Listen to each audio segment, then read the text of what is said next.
So this is how we can add a virtual background to your Google Meet on the Android. Let me show you how it functions. And if you are new here, make sure you subscribe so you don't miss anything important.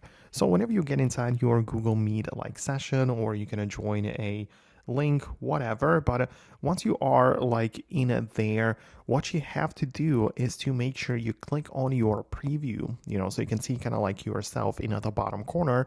So you can click on your self like this, and you'll be able to customize some different things about it, right? So just make sure you click on the button, and you can tap on the backgrounds, filters, or appearance. And the backgrounds have plenty of built-in options, right? So you have like some of the newly ones selected. You can like blur the actual background physically behind you, or you have 360 degrees of the backgrounds where you can like move around and it will show like different thing.